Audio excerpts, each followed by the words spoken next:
Alright, today we're going to plant some kale, and I'm going to put them on this row here.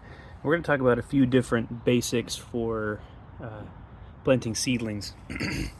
I use just regular grass clippings as mulch, so I'm going to pull that back, and that is a moisture retainer for everything. On this particular watering system, I have holes every couple feet, and that's the right distance for most plants, especially leafy green plants. About 18 inches, 2 feet.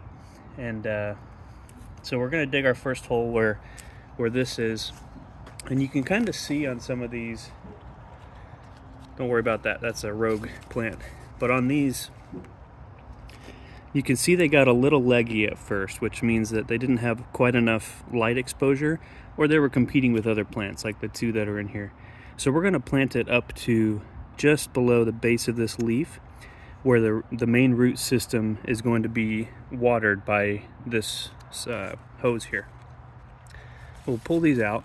When you pull out a seed or a seedling from a tray, it's best to just squeeze the sides and maybe push in the back a little bit. And you can see they're starting to get root bound, which means that the roots of the plants are just searching for a place to go. So this is definitely time to plant these in the ground. What we'll do is we'll split these two and then we'll plant both. So I'm going to grab kind of the base of both roots and just pull them gradually apart.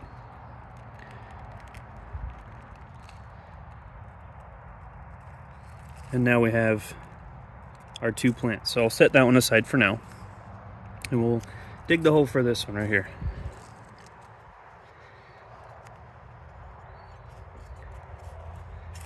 So what I want to dig the hole is, for this particular, it's just a hole drilled in this PVC.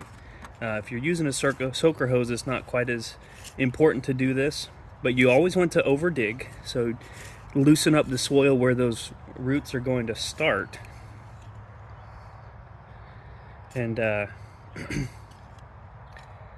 kind of estimate the depth. Again, we want the roots, even if the plant is a little tilted here, we want the roots to be where the water source is going to be.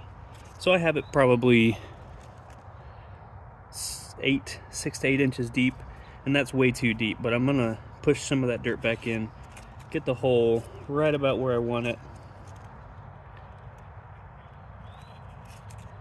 and then we're going to fill in around it. You've got to be real careful with these leaves because they're super tender.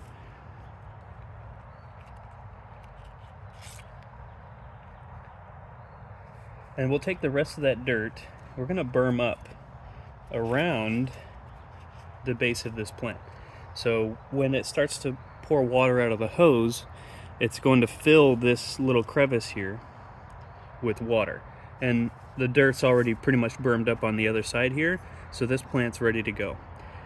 And we'll water the plants pretty much after I get the whole row done, because they're fine. It's nice and cool today. It's going to be nice and cloudy.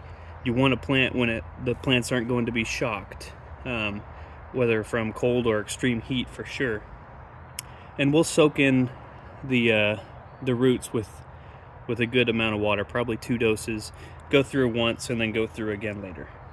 Just remember that any leaves that are touching the top of the mulch here, they're probably going to be subject to getting eaten by pill bugs or other bugs that might be living underneath there. And just the benefits outweigh the risks, for sure, to have mulch with that water retention and with the weed prevention. But you're definitely going to need to watch out for the bugs that are going to eat your plant leaves if they're touching the ground somewhere. Anyway, appreciate you guys stopping by.